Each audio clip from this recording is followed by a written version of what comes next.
Gen X grew up with rock music that came from a place of genuine edge, bands that got played on MTV before MTV stopped playing music, songs that lived on cassette tapes and car stereos, and boom boxes, and bedroom walls covered in concert posters.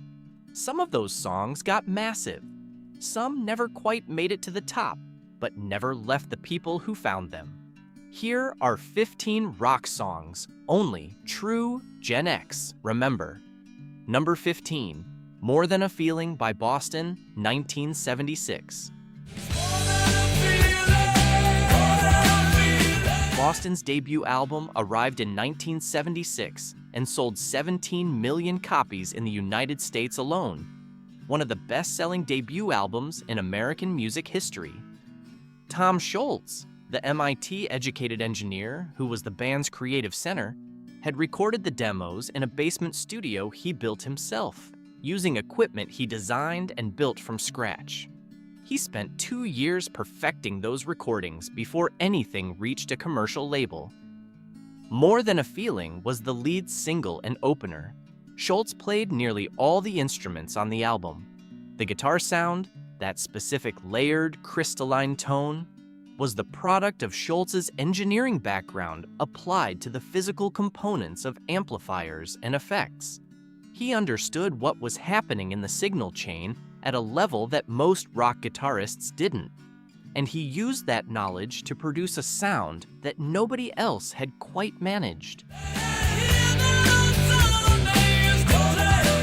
The song reached number 5 on the Billboard Hot 100. It was a significant enough presence on FM radio throughout the late 1970s and into the 1980s that it became one of those songs you could hear on any given day without particularly seeking it out. Kurt Cobain later acknowledged that the opening guitar riff of Smells Like Teen Spirit bore a similarity to More Than a Feeling that he was aware of and had not fully intended to be as close as it turned out to be. The album Boston reached number 3 on the Billboard 200 and spent 132 weeks on the chart. Scholz, who held a master's degree in mechanical engineering from MIT, had worked full-time at Polaroid while building the home studio that produced the demos. The record label, Epic, initially doubted the demos had been made at a professional facility. They had not been. That was the point. Number 14, Don't You Forget About Me by Simple Minds, 1985. Simple Minds were a Glasgow band who had been developing their sound across 5 albums before Don't You Forget About Me arrived. The song was not written by them. It was written by Keith Forsey and Steve Schiff and offered to Simple Minds for the soundtrack of John Hughes's The Breakfast Club. The band initially had doubts about recording a song they hadn't written, and lead singer Jim Kerr has said in interviews that he had mixed feelings about it even after they agreed to do it. The film was released in February 1985, and the song reached number 1 on the Billboard Hot 100 in May of that year, spending 1 week at the top. Don't you forget about me. It became one of the defining sonic signatures of the decade. Heard over the opening of the film, returned to at the closing image of Judd Nelson raising his fist, and thereafter permanently associated with the experience of being 16 years old in 1985. Simple Minds' relationship with the song has been complex. It was by far their biggest American commercial success, but was not representative of the album-oriented, atmospheric rock they had been building across the early 1980s.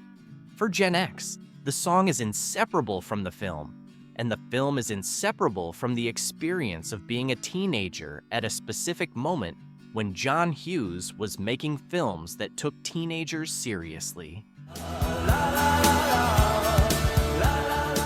Number 13, Life is a Highway by Tom Cochrane, 1991. Tom Cochrane was a Canadian rock musician who had been fronting the band Red Rider since the late 1970s.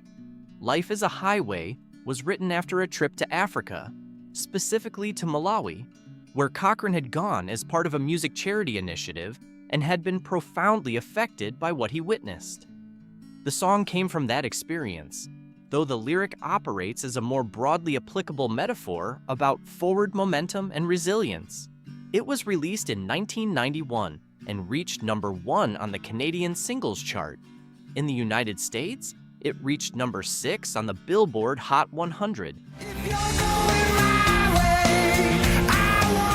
In Canada, it was the best-selling single of 1992. The song was later covered by Rascal Flatts for the soundtrack of the 2006 Pixar film Cars, which introduced it to a generation of children who may not know the original.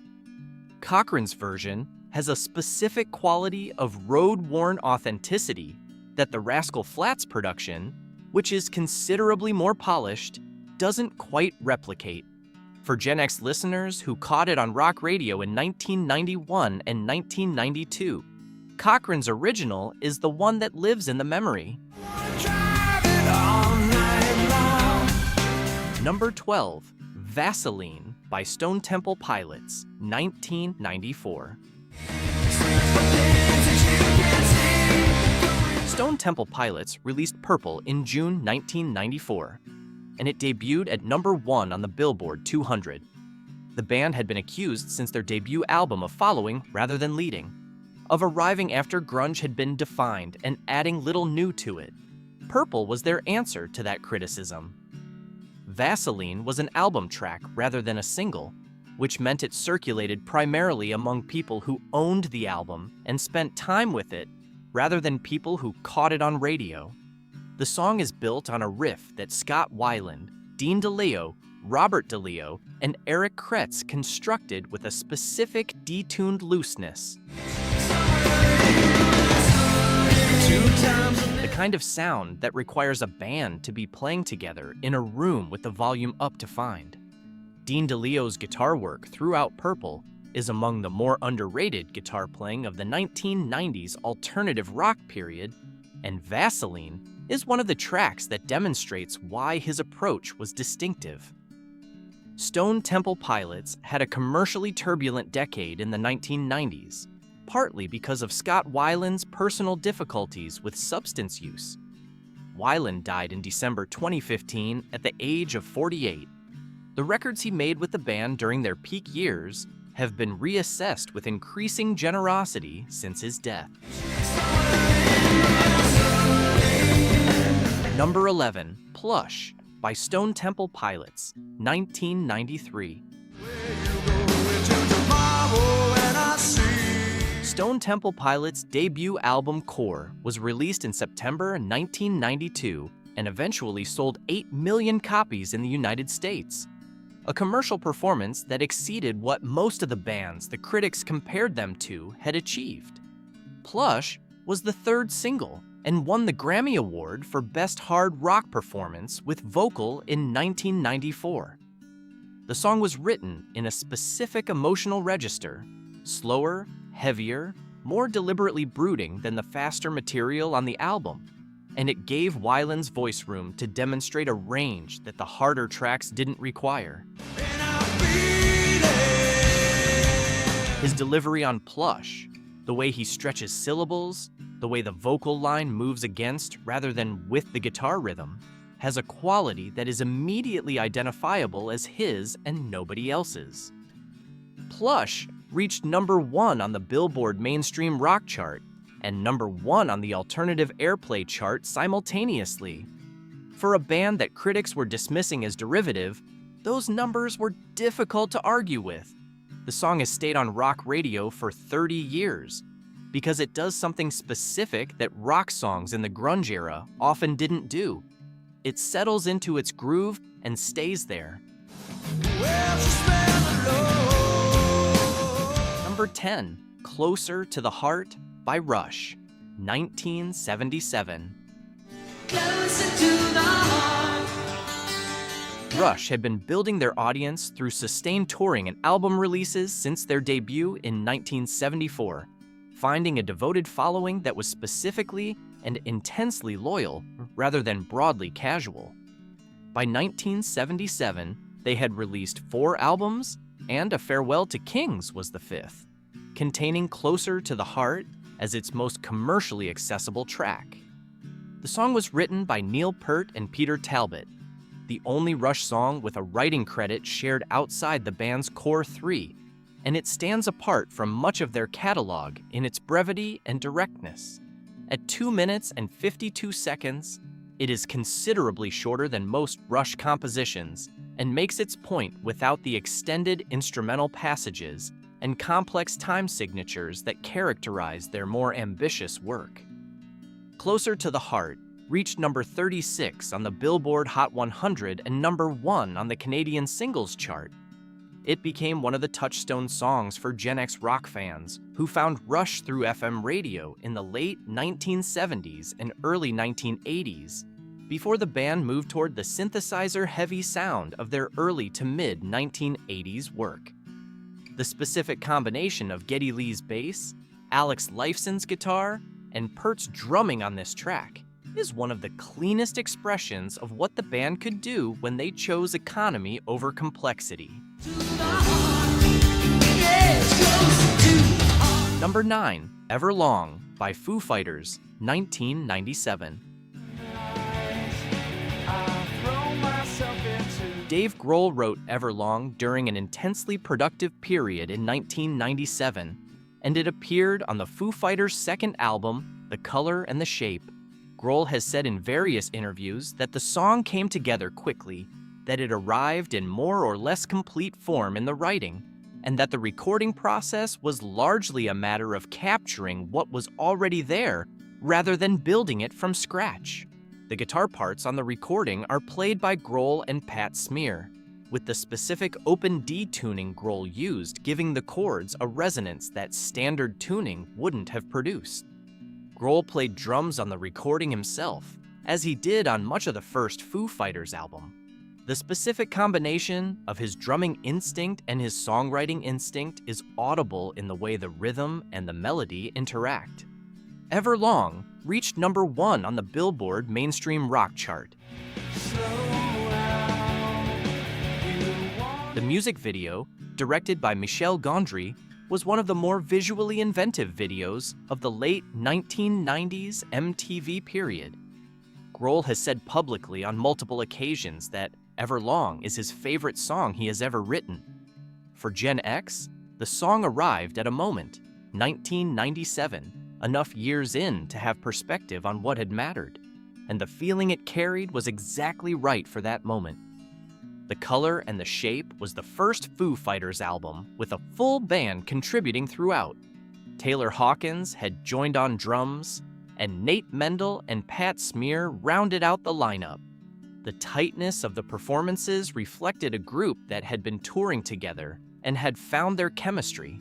Hawkins died in March 2022 at the age of 50. Grohl has spoken in various interviews since about what performing Everlong means now and what it meant to him. Number 8, Black by Pearl Jam, 1991. Pearl Jam's debut album 10 was released in August 1991 and eventually sold 13 million copies in the United States, one of the best-selling rock albums of the decade. Black was not released as a commercial single. Eddie Vedder has said that releasing it as a single felt wrong, that the song was too personal to be handled that way commercially, too specific in its emotional content to be packaged for radio promotion in the standard manner. It got played on radio anyway, because radio programmers understood what it did to listeners, and it became one of the most requested songs on American rock radio in the early 1990s, without ever having an official single release or a chart position. That trajectory, from album track to ubiquitous radio presence through listener demand rather than commercial push, was unusual and reflected the specific relationship between Pearl Jam's audience and the band. The song was written about the end of a relationship, specifically a high school relationship that Vedder experienced before moving to California and eventually joining the band. The specificity of the emotion, the specific quality of watching someone you loved in high school become someone else's life, is part of why it found the audience it did. It was personal in a way that recognized the universal without trying to be the universal. Number 7, Jeremy by Pearl Jam, 1991. Also from 10, Jeremy was based on 2 real events that Eddie Vedder had heard about or experienced. One was a story he read in a newspaper about Jeremy Wade Dell, a 15-year-old student at Richardson High School in Texas who shot himself in front of his English class in January 1991. The other was a memory from Vedder's own life, a classmate who had brought a gun to school years earlier. Vedder combined these 2 references and wrote the lyric. The song was released as a single and reached number 5 on the mainstream rock chart. The music video, directed by Mark Pellington, won 4 MTV Video Music Awards in 1993, including Video of the Year. The imagery of the video, which depicted the story's conclusion in ways that MTV eventually edited out of standard rotation, brought the song a visibility that helped establish Pearl Jam as one of the defining bands of the decade. For Gen X listeners, the subject matter of Jeremy was not abstract. School violence, alienated teenagers, the specific cruelties of adolescent social hierarchy, these were not distant topics. The song gave voice to something that the audience recognized and that most of the music around it was not acknowledging. Number 6, Glycerin by Bush, 1995. Bush were a London band. Gavin Rossdale, Nigel Pulsford, Dave Parsons, and Robin Goodridge, who released their debut album 16 Stone in the United States in December 1994. The album found its audience in America before it found one in the United Kingdom, which is an unusual trajectory for a British band, and is explained partly by the American appetite for post-grunge rock in the immediate aftermath of Nirvana's commercial breakthrough. Glycerin was the 4th single from 16 Stone and reached number 1 on the Billboard mainstream rock chart in November 1995. Glycerin. The song is an acoustic ballad within an album that was otherwise guitar-heavy and loud, and the contrast gave it a specific emotional weight. Rossdale wrote it about a relationship. His own life was the material, and the vulnerability of the acoustic arrangement matched the vulnerability of the subject. 16 Stone sold over 6 million copies in the United States. Rossdale's voice, a specific combination of melodic clarity and roughness that was immediately identifiable, drove the band's commercial success, and Glycerin was the moment where that voice had the most space to work in. Glycerin. Number 5, Creep by Radiohead, 1992.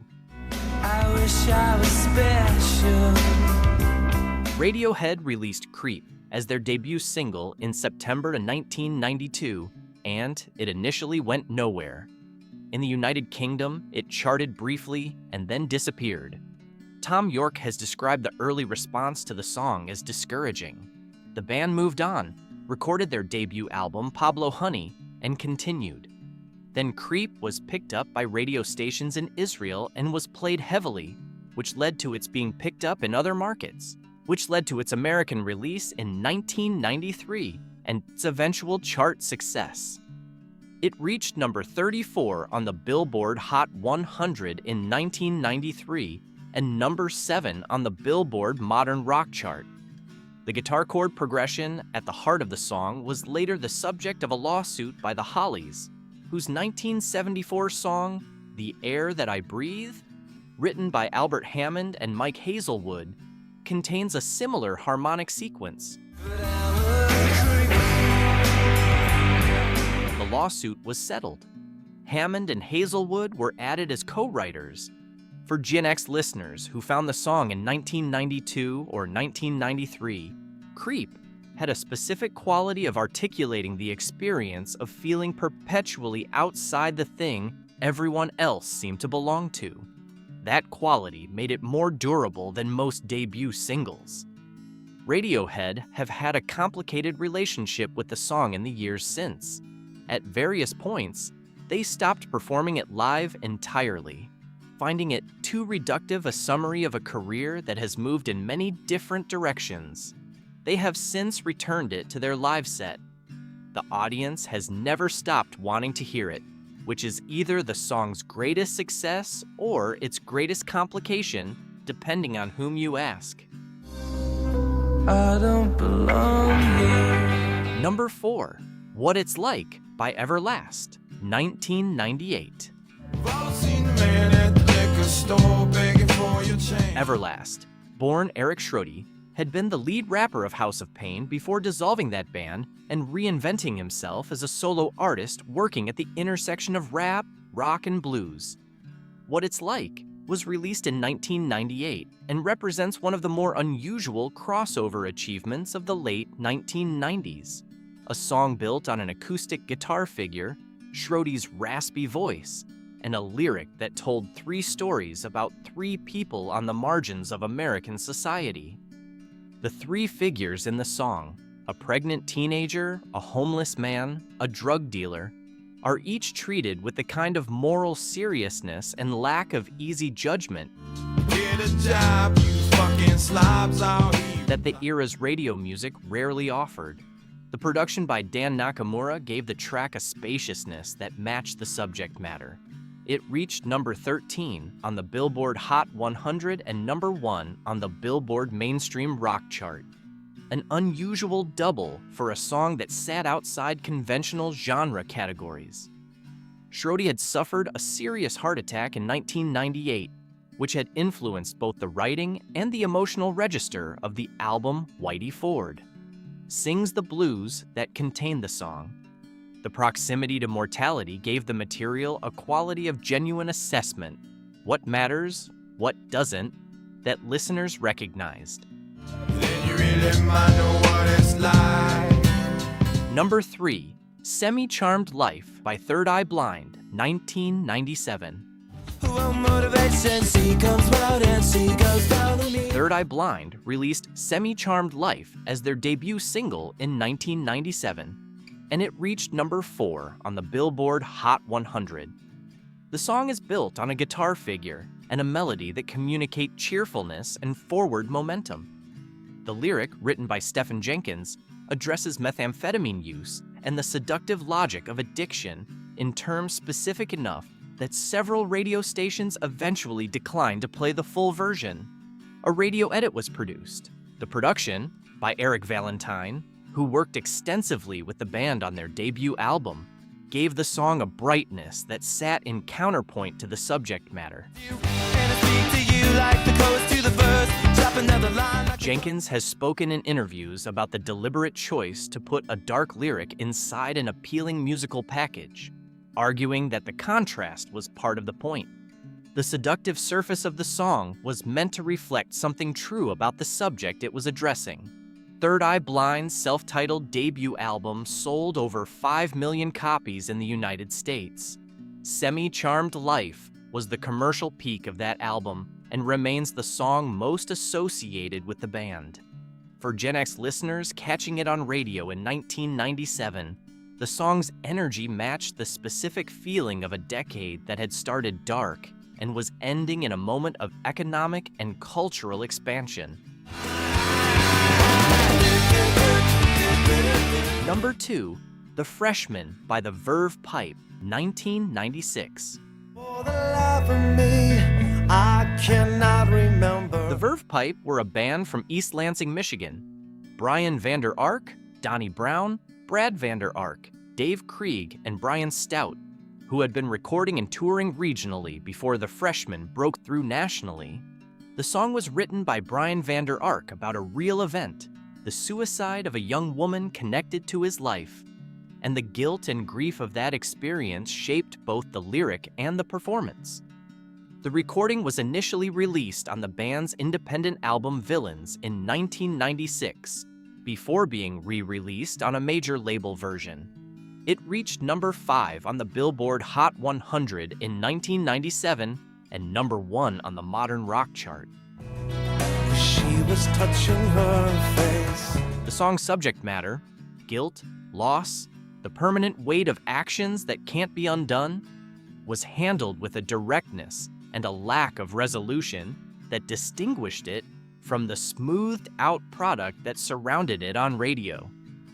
Vander Ark has spoken in interviews about the specific responsibility he felt in writing about a real person's death and about the process of eventually finding peace with having made the song public.